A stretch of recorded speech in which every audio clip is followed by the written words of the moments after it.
BBC Hooniverse. You're watching the TGM production.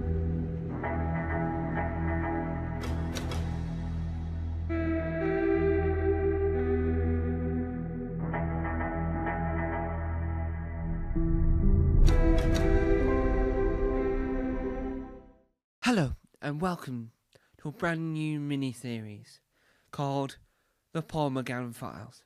This is a three-part series where we break down Paul McGann's era in Doctor Who. Episode 1, they're all short as well, they're not like 4 hours, 3 hours, 2 hours, more. No, they are like between roughly 2 minutes to about 13 minutes, roughly. Depending on how much we've got to talk about. Episode 1, this is going to talk about his first screen appearance in the TV film. Episode 2, we're going to talk about his second TV appearance in the minisode. And finally, we're going to talk about his audio experience in episode 3. This is Paul McGann Files, episode 1, the TV film / movie. I'm going to call it the TV film because we use the term film here in the UK. Even though it's described as a TV movie, we call it a film here in the UK. So I'm just going to use UK English language. In America, it's called a movie, but a movie is I don't know. You have a filmmaker, you don't have a movie maker. Really, you have a filmmaker. Anyway, Paul McGann TV film was a pilot, if you will, for an American version of Doctor Who. Where it failed was it added Sylvester McCoy. For us fans of Doctor Who, Sylvester McCoy being in it was excellent. He did a cracking job. It worked.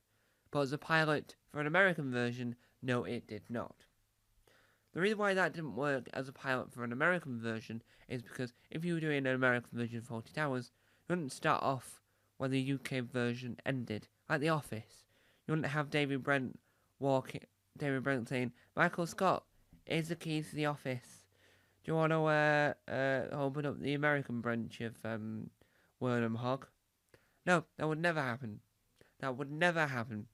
Never. So why do we think that Sylvester McCoy worked as a pass-on for number 8?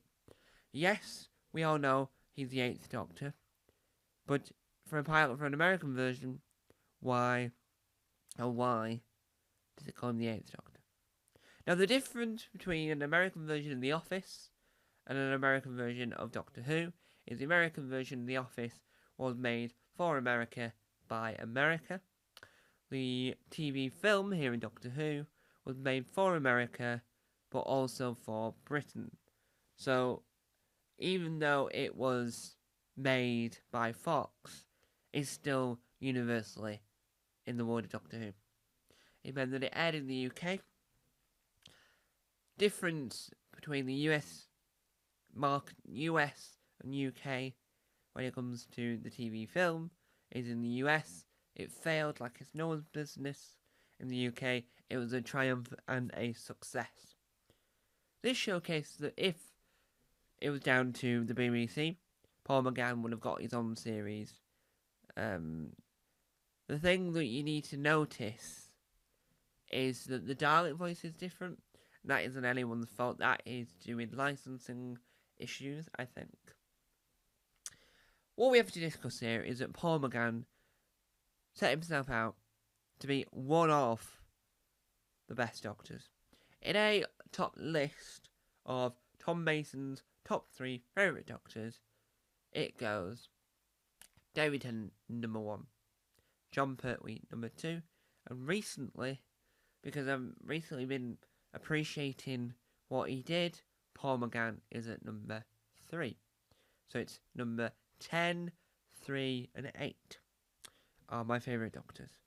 Now, what number 8 does, Paul McGann, is in the TV film he has some bits that don't work and somehow get scrapped completely and moved on and we never hear about it again, is the fact that he's half human, half Time Lord.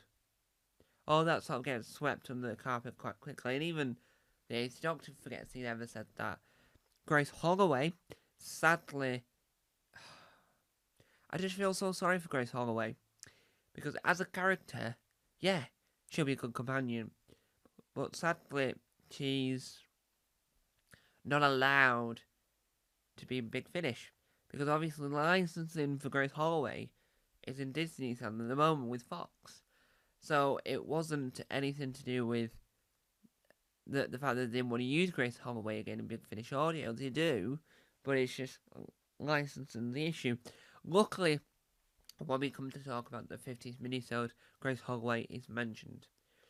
Grace Holloway was a excellent companion. Out of the two companions that Paul McGann had, I think Grace Holloway had the most potential to be the next, I don't know, next Perry. I'm trying to think of American. Nicole Bryan wasn't American, but she had an American accent on Perry. I'm trying to think of other great companions in that sort of time period. Obviously, Ace is the creme de la creme of companions for that time period. But I think that Grace Holloway would have been the second best. I really liked the regeneration sequence. This sounds like I'm reviewing the film. It's not. I really like the regeneration sequence. I do think that Paul McGann sort of got the best regeneration for him. Because some doctors have, like, not so great regenerations. I think a good one is having when, I think it's when Tom Baker regenerates into Peter Davidson. That regeneration is really well done, well made, and I think you can watch that sequence time and time again. But I think that this, for the 90s and for what he was trying to represent, it worked really well. To me, Paul McGann deserved better. He deserved at least another TV appearance, right? He deserved. So, Christopher Eccleston, yes, I liked him, fair enough, but I wished that Russell had brought Paul McGann into it. Obviously, you're going to have to start from scratch because we're reviving the show, but a new audience won't have seen what came before, so you have to start with number 9 onwards, but you make it clear afterwards that's the 9th Doctor. But it just starts with a new figure. That's a bit, whether or not they approached Paul McGann beforehand and said, Paul McGann, do you want to be do you want to come back as a Doctor? And he said no. That could have happened. I think that when you look at, I've done a discussion about it before, but there's those historical footage that's out there of tapes of people that were auditioning to be the Doctor before Paul McGann got it. The BBC, the official Doctor YouTube channel, did release a cracking audition tape of Paul McGann. He did an extremely excellent job. I think that what you get is that, yes, I know he's trying to be Mr. Floppy Hair, Mr. American, as in he's trying to be the American's Doctor, but what he does is that he captures the heart. I know there's a few people online that absolutely adore Paul McGann for everything he does, and I think, speaking on behalf of all Doctor Who fans, Paul McGann needs more recognition as being an excellent Doctor. Right? The TV film is currently available on the BBC iPlayer. Go and watch it. It's on DVD. Go and watch it. It has the second part of Who Peter on the Blu-ray DVD box set. I have a German version of the DVD because I accidentally got it in German.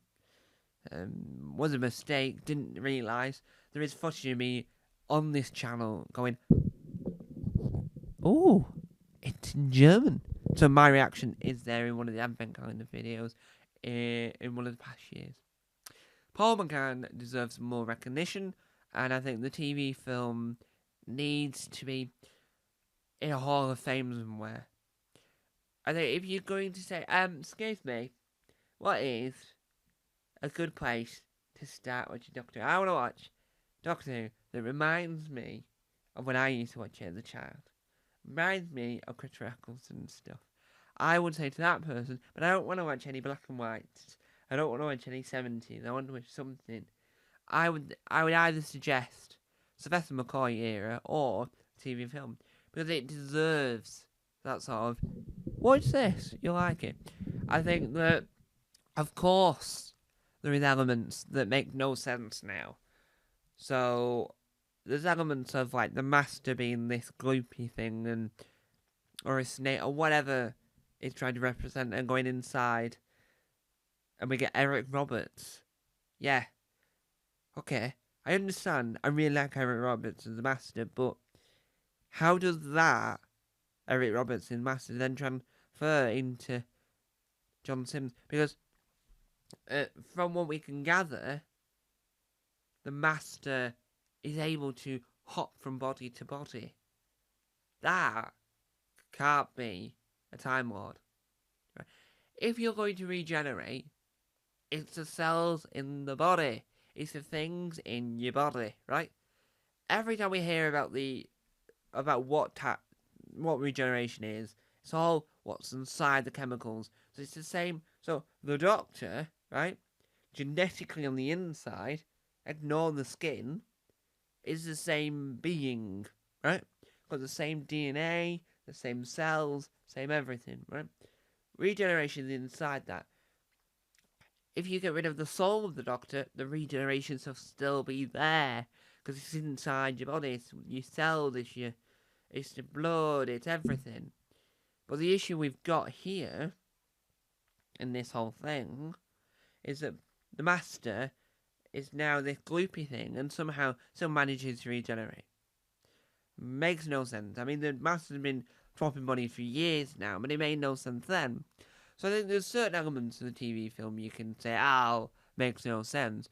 But what we have to say on this topic is Paul McGann does an excellent job, and I think that introducing Grace Holloway was an excellent companion for the Doctor to realise, I've just regenerated. I'm gutted. We got no more TV of Paul McGann after that, because that was a cracking regeneration, like, birth story. Technically, with the regeneration story, because technically it was Sylvester McCoy's final appearance. Technically, I do think that Paul McGann, I know he developed the role, and the version we've got currently would be 10 times better than that. But as a standpoint, he had everything you needed to be a Doctor. He referenced Jelly Babies. He had Sylvester McCoy. We knew as the audience what was happening, and I think there's the essence of that to showcase that, yes, he's our Doctor. Yes, he represents the 90s. Yes, he is the right person for the job. And he sort of showcases to me that he's worth the minute. I do really like the fact that he's got longer than most Doctors have had. What I mean by that is that because it's bracket as a film, he's had longer screen time in one episode than some of the other classic Who Doctors had in a story, because the story is broken up into several different parts to make up the story. Yes, that might have gone on for 6 or 7 weeks, and that's still long, but this is like a length film. I have no idea if it ever made it to cinema. There's a cracking documentary about the TV film, created by the writer of the TV film, called Who Am I think it's called. The TV film is well worth watching, and Paul McGann just says, yes, I'm the Doctor. I'm putting all my cards on the table. I want to do this again, but if I don't, this is me. And it's excellent. So, that is episode 1, over and done with, of the Paul McGann Files. Join me next time as we delve into the 2013 mini-sode from the 50th anniversary.